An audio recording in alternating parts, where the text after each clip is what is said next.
I say this all the time, but it's really nice for 4 weeks to be part of a majority instead of part of a minority. To be in a place where people's actions might be different and their expressions, the way they communicate might be different, but their intentions and the reasons why they're somewhere are exactly the same, just causes the deepest friendship. We get to spend like morning, afternoon, and night with everyone. You just get super, super comfortable. I've been helping out my friend Scott, who has cerebral palsy, and that's a lot of time of like lifting someone into a bathroom chair or helping them with the shower, helping them change clothes. And so a lot of self-consciousness starts to melt away. I feel loved here. Like, my disability doesn't look that funny. When people look at me in a wheelchair, I don't feel strange. Everyone here has become my family, and I don't look at anyone as like a camper or a counselor, or I've stopped categorizing people. Life isn't like all about me and my struggles, and realize other people have struggles, and I help a lot of people here, and that's something that I love. It's not just like one person sharing and another person playing therapist. It's family. Everybody has a million different puzzle pieces, and you're not quite sure how they all fit together. So if I can teach them how to do my puzzle, and somebody else's puzzle has similar pieces, a little bit of that transfers. So one of my friends, Marie, she communicates with a mix of like a little bit of sign language, and she has a device that she uses, and she also speaks.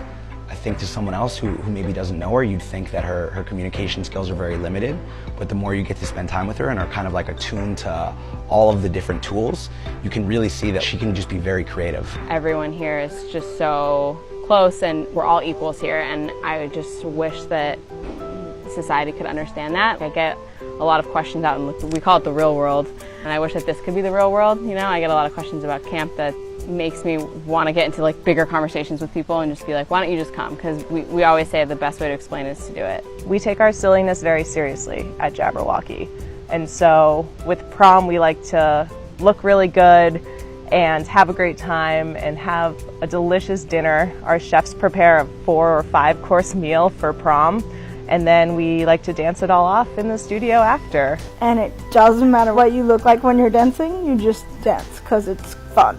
And I'm a pretty good dancer. We definitely have some classic activities that we do every year. We have a great arts program. We always put on a musical or a play. We go to the beach as often as we can. We've done horseback riding every year for a long time, and it's so great to see campers be able to go on a trail ride. Well, I ride side saddle, and I just feel free on the horse, like there's no limit to my disability.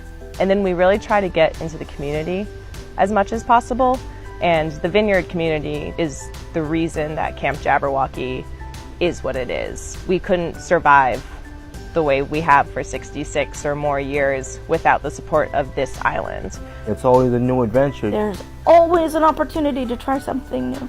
The rest of the year I just crave that energy and that openness and the love and the fun and just the absolute nonsense that happens here every summer, just by seeing their friends and getting to do some crazy activities and, I don't know, just yelling a lot pretty much every meal.